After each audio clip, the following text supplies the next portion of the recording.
Hello friends, आप सभी को मेरी तरफ से जय श्री कृष्ण, राधे राधे राधे राधे टू एवरीवन। तो कैसे हैं आप सभी लोग? मैं रमन कसम आप सभी का आपके अपने चैनल आर क्लासेस पर तहे दिल से स्वागत और अभिनंदन करता हूं। तो हमारा सॉल्यूशन वाला चैप्टर चल रहा था, जिसके अंतर्गत हमारा सिर्फ 2 ही टॉपिक बचा था।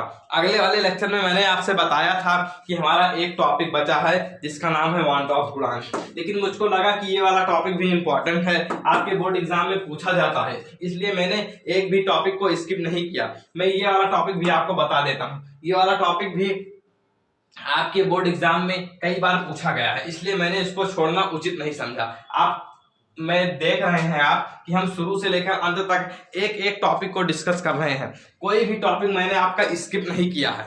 आप अगर इतना पूरा टॉपिक पढ़कर जाएंगे तो अपने बोर्ड एग्जाम में बहुत अच्छा परफॉर्म कर पाएंगे। अगर आप मेरे साथ पूरे साल बने रहेंगे केमिस्ट्री में तो आपके 70 आउट ऑफ 70 कहीं गए नहीं हैं। आप अच्छे से क्लास को देखिए, रिवीजन करिए, क्वेश्चन प्रैक्टिस करिए, आप अच्छे मार्क्स जरूर अचीव कर पाएंगे। तो स्टार्ट करते हैं हम।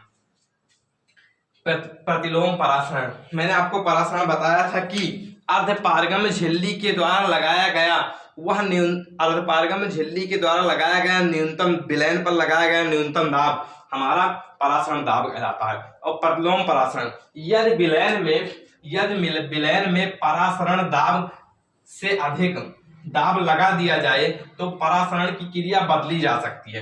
यदि हमने विलयन पर, जैसे अर्धपारगम झिल्ली के द्वारा विलयन पर लगाया गया न्यूनतम दाब परासरण कहलाता है, और अगर परासरण दाब से अधिक दाब लगा दिया जाए, परासरण दाब से अधिक दाब लगा दिया जाए, जब हमारे परासरण दाब में हमारा विलयन इस कम सांद्रता से अधिक सांद्रता की ओर जा रहा था इस तरीके से, और अगर परासरण दाब से अधिक दाब लगाया जाएगा तो हमारा विलयन अधिक सांद्रता वाले विलयन अधिक सांद्रता से कम सांद्रता की ओर जाने लगेगा। तो परासरण की क्रिया बदली जा सकती है, अर्थात शुद्ध विलायक जो है वो अर्धपारगम झिल्ली के द्वारा विलयन में पारगम्य करता है। मतलब हमारा जो शुद्ध विलायक इधर रहता है, ये शुद्ध विलायक अर्धपारगम झिल्ली के द्वारा विलयन से विलयन में अब जाने लगता है। पारगमन मतलब जाना, विलयन में पारगमन करता है, और इसे हम प्रतिलोम परासरण कहते हैं। मैंने आपको सबसे पहले परासरण बताया, फिर परासरण दाब बताया, अब प्रतिलोम परासरण। प्रतिलोम परासरण क्या है कि यदि परासरण दाब से अधिक दाब लगा दिया जाए, परासरण दाब से अधिक दाब लगा दिया जाए तो हमारे परासरण दाब की दिशा बदली जा सकती है। पहले हमारा विलयन जो था वो कम सांद्रता से अधिक सांद्रता की ओर गमन कर रहा था अर्धपारगम झिल्ली के द्वारा, और अब हमारा विलयन अधिक सांद्रता से कम सांद्रता की ओर अर्धपारगम झिल्ली के द्वारा गमन करने लगेगा, अर्थात हमारा जो शुद्ध विलायक है वो विलयन में जाने लगेगा। तो इसे हम प्रतिलोम परासरण कहते हैं। इस वाले टॉपिक की डेफिनेशन आपके बोर्ड एग्जाम में 2 नंबर में पूछी जाती है। अगर आप अच्छे से इस तरीके से लिख देंगे और डायग्राम बना देंगे अच्छे से तो आपके 2 नंबर पक्के हो जाएंगे। अब हमारा सबसे आखिरी टॉपिक बचा है जो है वांट ऑफ गुणांक। हम वांट ऑफ गुणांक को शुरू करते हैं। आप इसका जल्दी से स्क्रीनशॉट करिए। आप जल्दी से प्रतिलोम परासरण वाले टॉपिक का स्क्रीनशॉट कर लीजिए। आई होप कि आप अभी तक इसका स्क्रीनशॉट कर चुके होंगे।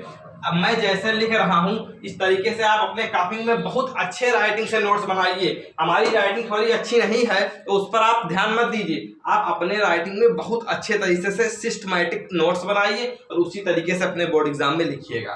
तो फिर हमारा वांट ऑफ गुणांक वाला टॉपिक है, इसे हम स्टार्ट करते हैं कि आपको आ जाएगा कि वांट ऑफ गुणांक किसे कहते हैं, इसकी परिभाषा लिखिए और क्वेश्चन भी इस पे आते हैं। तो वांट ऑफ गुणांक क्या है कि किसी अणुसंख्य गुणधर्म के प्रायोगिक मान तथा सामान्य मान, 2 चीजें इसमें है, प्रायोगिक मान और क्या है, सामान्य मान, और एक और है अणुसंख्य गुणधर्म।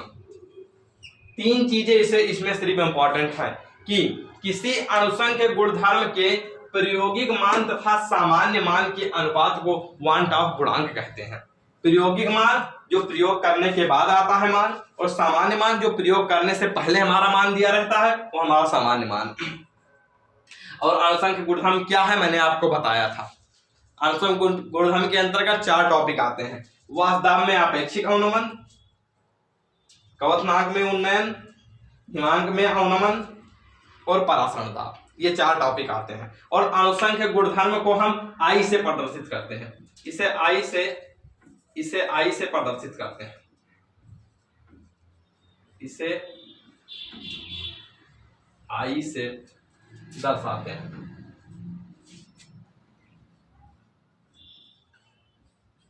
अनुसंख्यक गुणधर्म को हम किससे दर्शाते हैं? I से दर्शाते हैं। I से इसे हम दर्शाते हैं।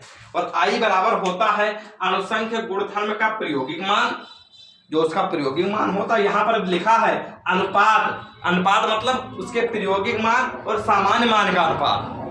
अनुसंख्यक गुणधर्म का हमारा जो प्रायोगिक मान है और बटे उसका सामान्य मान, तो उसके अनुपात को हम क्वांटम गुणांक कहेंगे। अब हमारा जो अनुसंख्यक गुणधर्म वाला सबसे पहला टॉपिक मैंने आपको पढ़ाया था वास्तव में अपेक्षिक अवनमन कि P not minus P S बटे P नॉट बराबर एक्स। एक्स यहाँ पर क्या है? मोलंस।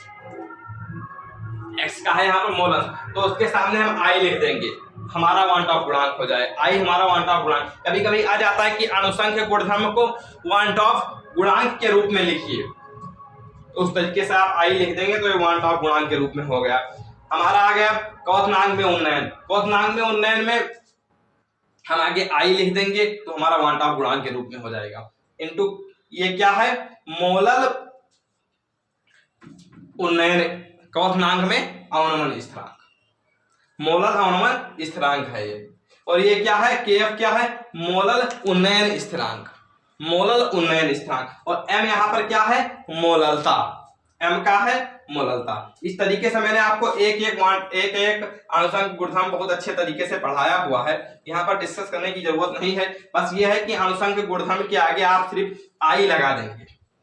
अगर आप आई लिख देंगे तो वो अनुसंख्यक गुणधर्म वांट ऑफ गुणांक के रूप में हम उसको व्यक्त कर देंगे। पाई बराबर CRT, उसके आगे आई लिख देंगे। डेल्टा TF बराबर KF इंटू एम, उसके आगे आई लिख देंगे। अगर हम किसी भी अनुसंख्यक गुणधर्म के आगे आई लगा देते हैं तो हमारे वांट ऑफ गुणांक के रूप में व्यक्त हो जाता है।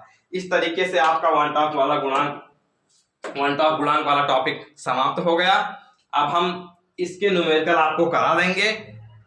एटलीस्ट हमारा ये चैप्टर समाप्त हो चुका है। मैंने आपको सारे एक एक टॉपिक बता दिए हैं। सभी टॉपिक के मैंने आपको फार्मूले बता दिए हैं, कंसेप्ट बता दिए हैं, परिभाषा बता दी है, डेफिनेशन कैसे एग्जाम में लिखना है वो भी मैंने आपको बता दिए।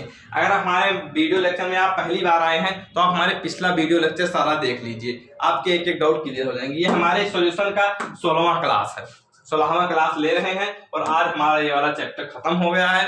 अगले वाले वीडियो में हम अपना अगला चैप्टर स्टार्ट करेंगे। आई होप कि आपको यह वीडियो बहुत अच्छे तरीके से समझ में आया होगा। अगर आप हमारे वीडियो में पहली बार आए हैं तो आप हमारे वीडियो को लाइक करिए, चैनल को सब्सक्राइब करिए और बेल आइकन को दबाना बिल्कुल ना भूलिए, क्योंकि अगर आप बेल आइकन को दबा लेंगे तो हमारे आने वाले वीडियो के नोटिफिकेशन सबसे पहले आपके पास पहुंचेंगे। तो मिलते हैं फिर अपने नेक्स्ट वीडियो में, मतलब नेक्स्ट चैप्टर में। हम मिलते हैं अपने नेक्स्ट चैप्टर में जो है इलेक्ट्रोकेमिस्ट्री। हम बहुत अच्छे तरीके से इलेक्ट्रोकेमिस्ट्री वाले चैप्टर को स्टार्ट करेंगे। तो मिलते हैं फिर नेक्स्ट वीडियो में या नेक्स्ट चैप्टर में। Thank you so much.